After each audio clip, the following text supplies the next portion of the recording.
Hello everyone, I welcome you all to today's session. In this particular video, we shall be looking at the topic percentage profit and loss, right. So of course, we will not be looking at the topic in totality, right.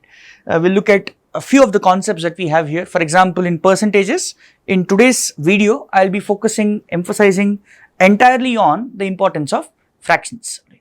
Why should we learn as a aspirant, alright, any competitive exam that you're planning to take, be it MBA entrance test or otherwise, right?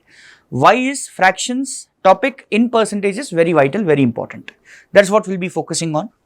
For more detailed discussions of these kinds, please get in touch with your closest center, right? Or please check out our online courses that we offer, right? And pick up the course, join the course that you seem to find a fit, right, with respect to your goals, right. We at Time are national leaders in this test prep for CAT, right. The results that we have are unbeatable, unmatchable so far, right. We have the best results in the country, the highest number of call getters, highest number of final converts into IIMs, right. So just know where to go in case you are planning to enroll or planning to go for MBA. Let's get started with the video today. So the concept that I would like to take up today is, as I said, fractions. So any of the percentages that you see, 25%, 43%, 50%, 75%, 70%, any percentage that we take can always be expressed as a fraction, right? Because that is the entire meaning of the word percentage itself, right? For example, if I say 23%, so percent means for every 100. So that means 23% mathematically means 23 for every 100. So that means it's a fractional form, P by Q form. So this way, if you want to convert any percentage into fraction, the technique is very simple. So a percentage, if you want to convert that into a fraction, corresponding fraction, we simply divide a by 100. And in reverse, if you want to convert any fraction to percentage, you do the reverse operation. You multiply by 100. So this way, any of the percentage can be converted to fraction or vice versa, fraction to the corresponding percentage. Now, why is this particular conversion, why is this particular concept useful? Let us try to divert our attention to that. I'll be taking some examples for this, right? Let's start off with the following question. Let me just clean this all.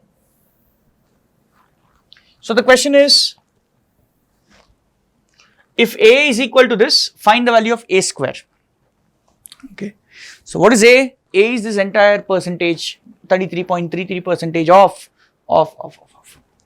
So how do we find that? So we've discussed already that 33.33%, this symbol means by 100. So I can write it as by 100. Of means multiplication. 37.5% means by 100. Again of 72.72% means by 100 into 1221. And then what I'll try to do is, I'll try to cancel out the common factors that exist. Finally, multiply the terms in numerator, divide by whatever is left over in denominator, we'll get our answer. But as you can imagine, this process is going to take a really long time and a lot of more efforts. So how can we simplify our efforts is by paying attention to the importance of fractions. So there's a small task that I would ask you all to do, right? The task is, we've discussed already that how do we convert a fraction to corresponding percentage, right? So please do that for all the fractions from 1 by 1, which is equivalent to 100%, 1 by 2, 1 by 3, 2 by 3, and so on till 1 by 12, 11 by 12. So till here, please calculate all the simple percentages equivalent of the fractions and also their multiple, meaning if I do 1 by 8, I should also remember 3 by 8. I should also remember 5 by 8 and so on. It's not just 1 by 8 that is important for us. The remaining multiple should also be, we should be in a position to recall them. And not just this, in fact, you can go beyond this. 1 by 13 is how much? So I'll just write it down for your sake if you're noting it down now. 1 by 14 is how much? 7.14 percentage. 1 by 15, 6.67, 6.25. 1 by 17 is how much? 5.88. 1 by 18, 5.55. 1 by 19 is 5.26. 1 by 20 is 5%. 1 by 21 is 4.76. 1 by 22, 4.54. 1 by 23 is 4.34. So all these values, if you can remember, it's great. And just by going through them again and again every day, you will eventually remember all of these. 1 by 24 is 4.16 and 1 by 25 is 4%. Now, if you want to go beyond this, you are free to do that, but I would not be going beyond this. For example, 1 by 26 is how much? 3.86 percentage, all that. But I believe 1 by 25 is more than sufficient for all your competitive exams. So just try to memorize these, because I'll just clean this all. They will be directly useful in some really complicated problems. For example, like this. Let's look at this. Let's convert every percentage into fraction, because generally discussion analysis happening in fractional term is simpler than percentage terms. So what does this mean? A will be equal to what? This is 1 by 3. 37.5% when you look at the fraction corresponding to it, it's 3 by 8. 72.72 when you look at the corresponding fraction, it's 8 by 11. 2, 1, 2, 2, 1. Okay. So when you simplify, this cancels out, 8 cancels out, and you're left with 1 by 11. In fact, you can cancel out 11 also. So 11 will go 1 time, 1 time, 1 time. So A is 111, 111. So if A is 111, the question was A square. So what will be A square? 111 square. How do we find 111 square? 111 is how much more than 100? 11 more. Listen to this carefully. 111 is how much more than 100? It's 11 more. Increase 111 by 11. So you'll get what? 111 by 11 is 122. Just hold it. Then what is the difference between 111 and 100? 100 is the key number here, right? 100 is what we are comparing it to. It's 11 more. The difference is 11, right? Square the difference. So 11 square, 121. So what we'll do is I'll write 21 and 1 I'll take it here, carry. So 2 and 1 together will make it 3. So it will give us 1, 2, 3, 2, 1. So this is going to be our answer, which can be very easily solved if we go by fractions and not by percentages. So this is the entire emphasis I would like to bring here, because if you are stuck with the percentages, you will take a lot of time, and the worst case scenario is even after putting a lot of time, you might get a wrong answer or you might give up in between. So it's always advisable to go for corresponding fractions for your analysis, for your problem solving and all. I hope we are clear with this. Next, we have some more questions, right, on the same application of fractions and all. For example, look at this, and what you may do is you may pause the video now, give this question a try. So let's start the discussion anyways. In 2023, if 42.85% of total cars produced are exported, and in 2024, 58.33% of total cars are exported, then find the ratio of the number of cars exported in 23 to 24, given that number of cars produced in 24 is 30% more than in 23. So that means if I talk about exports of car in 2023, it's nothing but 42.85% of the production in 2023, right? Or simply I can write 23. That will be better, I think. Similarly, exports of cars in 24 is 58.33. of production in 24. Now he's asking us for the ratio of these two. So that means my answer, can I say, is nothing but 42.85% of P23 is to 58.33% of P24. So right now again, if you look at it in the present form, things are not that simple. 42.85 and 58.33, if you try to simplify it in the present form, it's going to be a very difficult task. Okay, it's not an easy task for sure. But the moment I observe that 42.85% in fractional terms is nothing but 3 by 7. Now the question in your minds could be, how does one know this? So one would know it only after practice. You have to spend some time with the fractions, the thing that we did. 1 by 1, 1 by 2, 1 by 3, 1 by 4, 1 by 5, so on till 1 by 25. So that list, you'll have to go through it, you'll have to be thorough with it, right? You'll have to kind of memorize it. 3 by 7th of P23 is to, this will be 58.33% is nothing but 7 upon 12 of P24.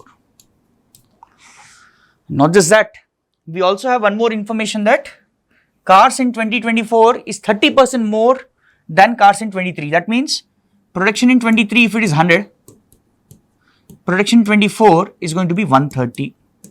So that means what's the ratio of 23 is to 24? Can I say it's 10 is to 13? So if I take 23 as 10 parts, 24 is going to be 13 parts. And unfortunately here, I don't think so we can cancel out anything.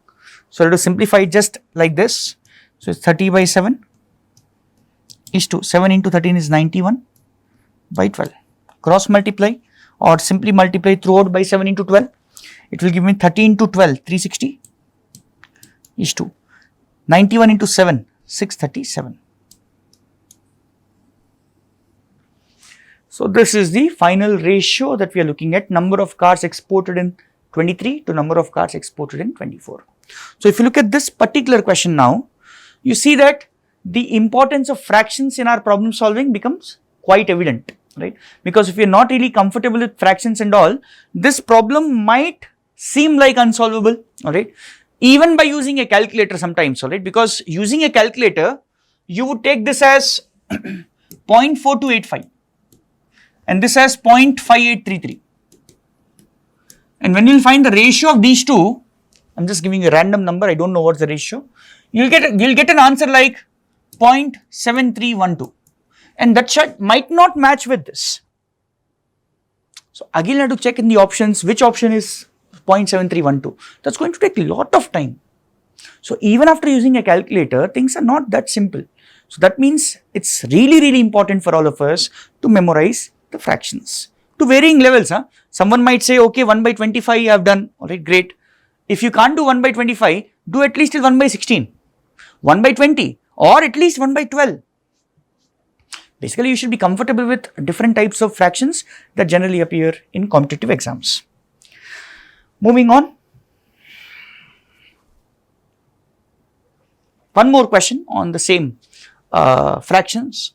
23.33% of x is 15.78% of y, then x is to y is how much? So again here, importance of fractions is really clear. It's very evident because we need to find a simple answer. We cannot give an answer like 15.78 is to 23.33. We can't do this. That won't be one of the options, right? So let us simplify it. So how do we simplify it? Of course, by using fractions here also. How do we do that?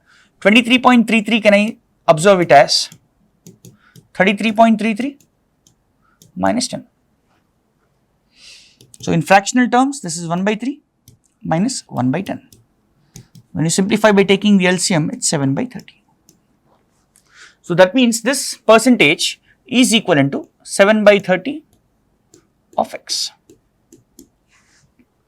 Now when you come to 15.78, for 15.78, I want you to recall the table that you would have written with me, along with me. So over there we have written 1 by 19 as 5.26%. So when you multiply by 3 on both sides, we shall get exactly this number. So thus can I say 15.78 is nothing but 3 upon 19. Again here also we cannot really cancel out anything. Hence can I say x by y, that is x is to y is nothing but 30 into 3, 90 by 7 into 19, which is 133. So thus x is to y is going to be 90 is to 133. So one more example, there could be plenty of more examples that we have, but anyways the point I am trying to emphasize on all of you is fractions is an important area that cannot be neglected when you are preparing for any of the competitive exams. I think that is all we have for today. Like the questions, yes. So with this we have come to the end of the video here, right? I hope you have realized, understood the importance of fractions, right?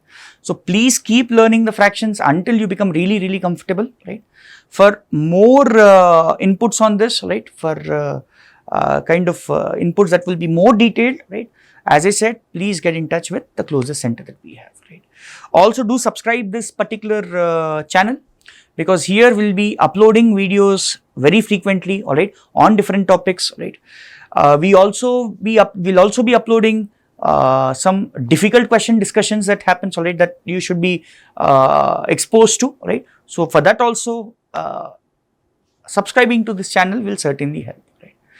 So on that note, let me end the video here, right? Thank you and all the very best. Hello everyone, welcome you all to the session today, wherein we will be discussing a few more concepts from the topic percentage profit and loss, which is one of the important topics from point of view of your competitive exams. Arithmetic is important, and under arithmetic PPL is one of the most important topics. So today we will look at few more concepts, right, from percentage only. We will talk about profit and loss later, right. So in percentages there is one important concept that we have, which is of the percentage change, right. So today we shall be talking about that specifically, right. For more detailed learning, right, I keep on telling this in all the other videos also, please do get in touch with the closest center that you have, right, and check which course, all right, which batch would be suiting you, particularly if you are interested in doing your MBA. Okay. Let's get started. So percentage change.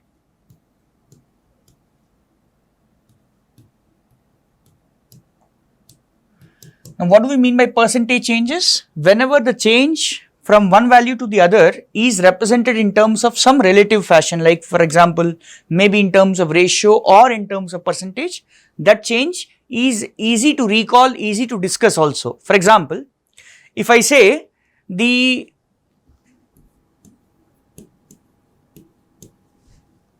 profit of a certain company in the year, let's say some year X, was 15,500 crores. Next year, in the year Y, X plus 1 rather, it became, right, let's say I write 18,600 crores. Now, it would be slightly difficult to remember these values as compared to saying the percentage increase here had been 20%. That means what? If it was 100 rupees or 100 units, the profit or sales here would be 120 rupees. That further means what?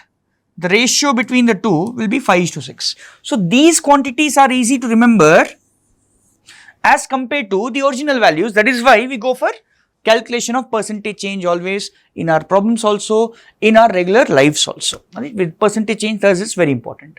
Now how do we calculate percentage change? If you have a variable whose value was X sometime in the past, its value is Y currently. So this is like the old value, previous value, this is the current value. Then in this case, the percentage change will be given as, alright. So when I say change, it could be an increase or decrease depending on the value is going up from X to Y or going down from X to Y. Percentage change will be given as difference between these two upon initial value. So always we divide by the initial value. So whatever comes first, that will come in the denominator into 100. So this is how you calculate the percentage change. So this is a very simple formula, but this concept of percentage change can be applied to a variety of problems, right? For example, let's look at few more things. There's one thing that we all know, I'm sure. So when you talk about percentage change in a variable with respect to other variable. So for example, if you note that there are two variables which are like x and y whose ratio is constant. Always, ever, in the past also, in the present also, in the future also, always the ratio is constant. In this case, if you notice that the variable x is increasing by some a percentage. So how should y change such that the ratio remains constant? Y will also increase by exactly the same percentage, isn't it? Think about it. If x increases by a percentage, it will become how much? X into 1 plus a by 100. Now, in order to keep the ratio constant, y should also become y into 1 plus a by 100, because eventually this cancels out. So, for that to happen, y should also grow by exactly a%. So, when we are talking about ratio being constant, it's pretty easy to understand how would one variable change with respect to the other variable. Instead of increase, imagine if x decreases by some b percentage. In such a case, y will also decrease by the same b percentage, exactly same b percentage. So in case of ratio, it's really easy to understand, right? How would one variable change with respect to change in the other variable? But if I take the following case, if product of two variables is constant, now what happens in such a case? So in such a case, if one of the variable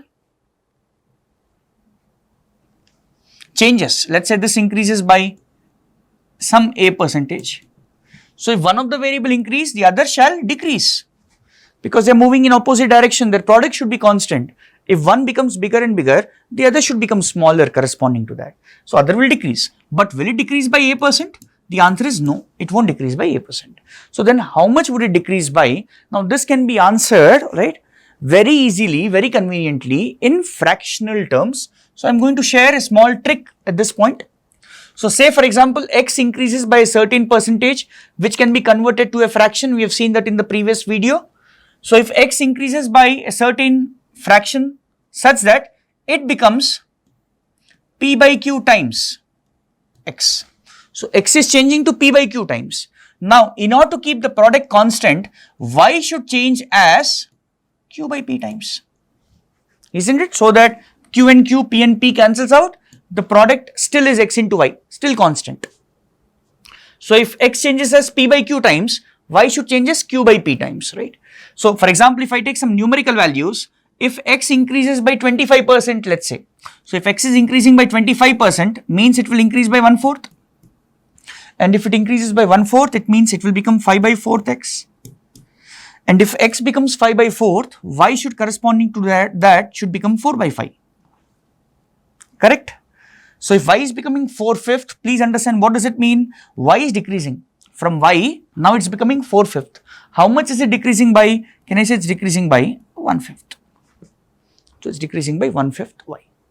So if x increases in this fashion, it will become this. So corresponding to that, y should become this, which in turn means y will decrease by 1/5. Okay. So there's a small trick that we can try to learn here. So I'll just try to write down the trick here, that you may remember in all your problems where product of variables is constant.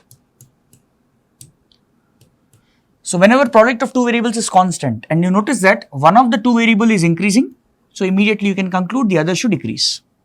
If it is increasing by a fraction p by qth, say 3 by 4, 4 by 5, 2 by 3, any fraction, it's increasing by some percentage or fraction, then the other variable shall decrease by p upon q plus pth. Now you can just try to apply that here. Please notice, this was p by q. P was 1, q was 4. So if this one variable increased by p by q, the other is decreasing by how much? P by q plus p. 1 by 4 plus 1. So that's what I'm writing there. P upon Q plus Pth would be the decrease in the other variable, right? Similarly, if one of the two variable decreases up by A by Bth, some other fraction, right? Then the other should increase, and it will increase by A upon B minus Ath. So these are the rules, the techniques, the tricks that we have with respect to percentage changes that we should be aware of. This is one thing. Besides this, there is something else called as successive percentage change. So what do we mean by successive percentage changes? As the term itself indicates, successive means one after the other. So for example, let's say there is a variable x, it first increases by m percentage, then it increases by n percentage, and finally it becomes y. What is the overall change from x to y? So what is the overall percentage change given as? So it will be given as the formula directly, I am writing it, no need to prove it. Sum of the two, m plus n plus m into n by 100 percentage.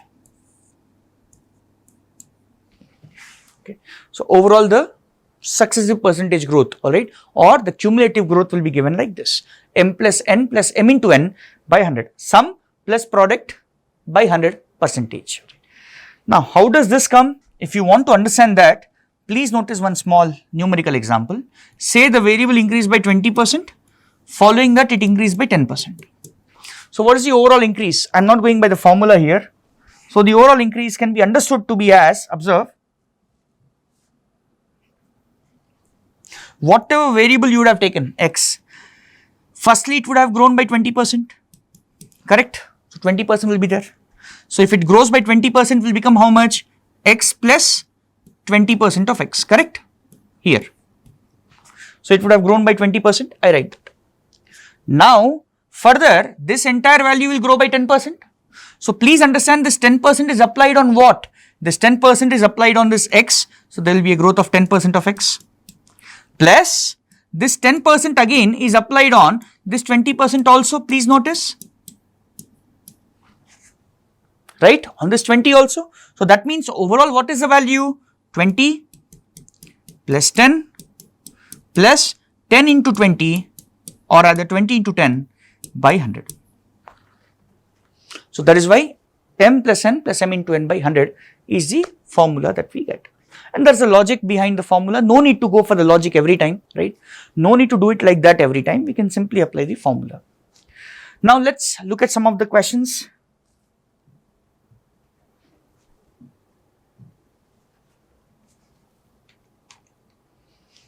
So for example, look at this question. You can pause it for a minute, try it out.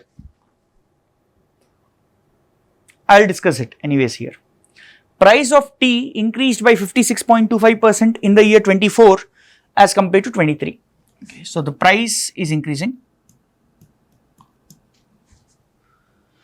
If the family wanted to keep the expenditure of the tea on tea at the same level as in 23, so in 24 also they want to keep the same expenditure, and we know that expenditure is nothing but price into consumption, right, of tea.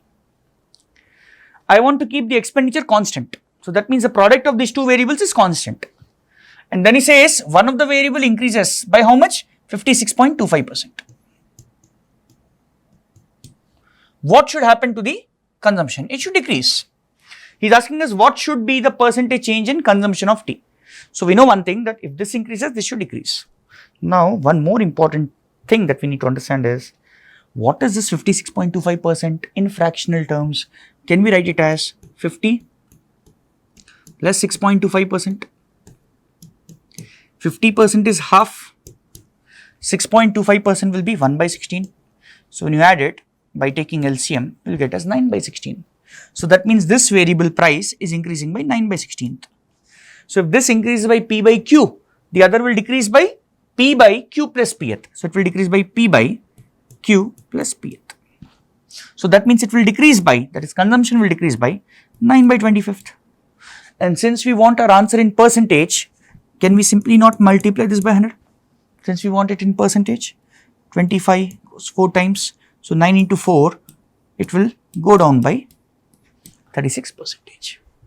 So thus the answer for this question should be 36%.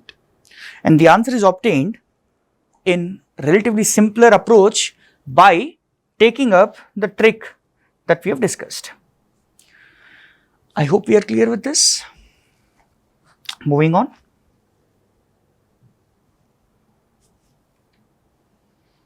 Okay, so next one. So it's more like a DI set, but we are trying to learn the percentage application.